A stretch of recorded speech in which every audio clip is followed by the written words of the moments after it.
Welcome to Keyhole Conversations. This is Bonnie Marek, your host. Now, today's guest is Grant Overstake. Welcome to the show, Grant. Thank you. It's good to be here, Bonnie. So how did you get the idea for this book? One of the hot spots for pole vaulting in Kansas is a little town most people have never heard of. It's Jamestown, Kansas. It's just west of Concordia, way north. And there's a little place there that used to be a high school gym, and it's been converted to an indoor pole vault facility called the Tailwind Pole Vaulting Club. And it is run by a fellow by the name of Mark Bro. And Doc Bro is a guru in the sport of pole vaulting. And he has had more than 150 of his athletes have qualified for the state championships at Wichita through the years. And he has a clinic there. And he invites great pole vaulters to come and demonstrate. And one of the pole vaulters that he invited was the great Olympic world record holder, Earl Bell.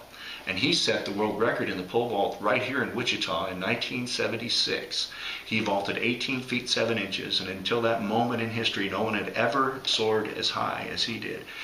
I happened to be a young volunteer on the track that day, and I actually, as he pushed the pole away, I caught it on the runway, the world record pole vault. And so that's as close as I ever was to a world record, but it really galvanized me in the sport. And so years later, flash forward to 2010, I hadn't seen Earl since I was a teenager. I introduced myself to him at this clinic and told him the story that I was the fellow that caught his pole. And he was amazed.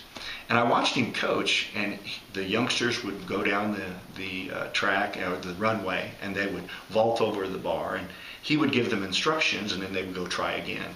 And the thought occurred to me: what if Earl had access to an athlete, a girl who had all the attributes of a great athlete, who could do exactly what Earl told her to do? What if he could whisper in her ear, and she would listen and do exactly what he told her? What would happen?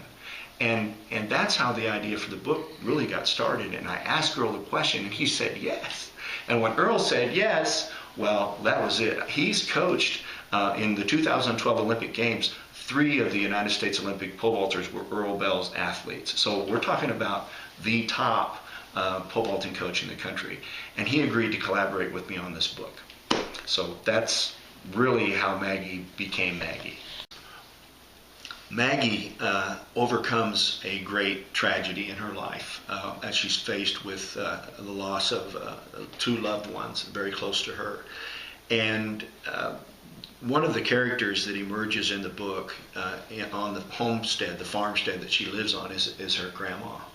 And her grandma provides a voice of wisdom, of comfort, a compassionate listener, and many people have really identified with Grandma on many levels, because so many people have had grandmas like that. But the words that Grandma shares with Maggie at just the right time provides a catalyst for healing. And I had the pleasure of being able to ask Tim Lytle, who is he's the spiritual leader of Unity of Wichita. He was the hospital chaplain at Wesley Medical Center for 20 years. And we sat down and we dialogued. Maggie was upset. She was angry. She blamed God. She wanted to know why all these things were happening to her. And Tim channeled Grandma's voice and provided the words as a counselor to Maggie in the book. And they have a healing property to them. Some of the influences on Maggie come from Ernest Holmes' Science of Mind, Julia Cameron, who's a great spiritual writer who believes in the creative process in a spiritual way. I was part of an Artist Way tribe, if you will, during the time this book was being written. And I had a lot of what you call believing mirrors in the group, who reflected back on me: yes, you can do this. Yes, as a matter of fact, it's already happened. You just need to walk through the steps to let it materialize. So I didn't take a lonely vigil, where even though my writing was in silence, I got a lot of encouragement from people. And the folks at Unity of Wichita were very encouraging to me. Tim Lytle, the pastor there, was very encouraging. And the story itself is embedded with what we would call truth with a capital T.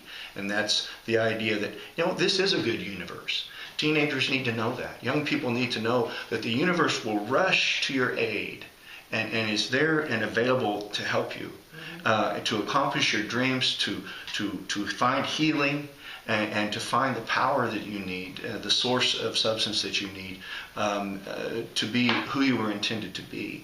I know there's a lot involved, in getting a book together. And how long did you say you were on this book? We're in about our 21st month right now. It was 14 months in the writing process, and then the rest of the time, it was published on 10/11/12, October 11th, 2012, and I began the process in June, writing in June in 2010.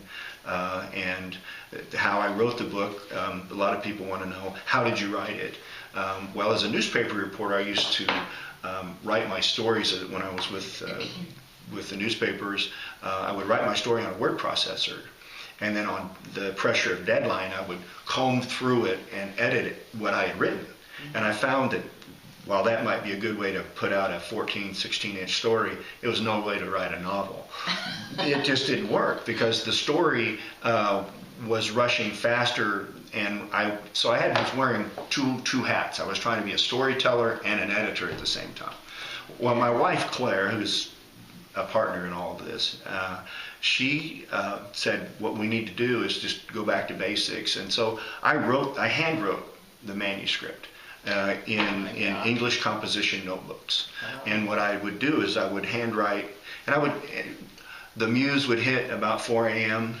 During the time this was happening, and I would get up and get quiet. Julia Cameron, in her book The Artist Way, talks about finding that silent space where characters can emerge.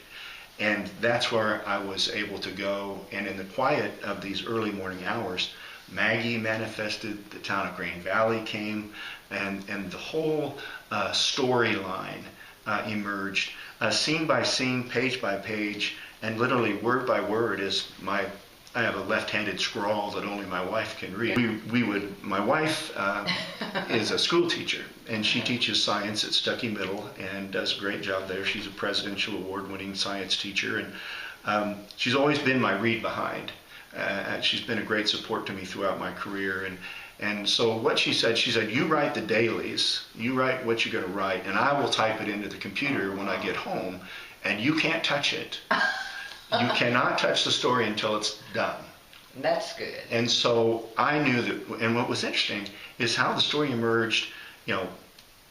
I would write the story during that writing time, and then I would share it with her in the afternoon on the way home from school, and then she would type it in, and every day was a new revelation, and every day was a new scene, and I had found the through point. I knew where I wanted the story to go. But how Maggie was going to get there, and the characters that were going to emerge, and the things that she was going to go through was a daily revelation. And I really credit The Artist Way and being able to be silent and to wait for those characters to emerge and have the confidence that if I was being woken up at 4 in the morning, then Spirit or it, or however you want to say it, had something important to say. Yeah. And so I listened, and what the result is this book. We need more books like this for our young people too. We seriously do. Thank you, Barney. Well, that's it for Keyhole Conversations this time. We'll see you in a week or two.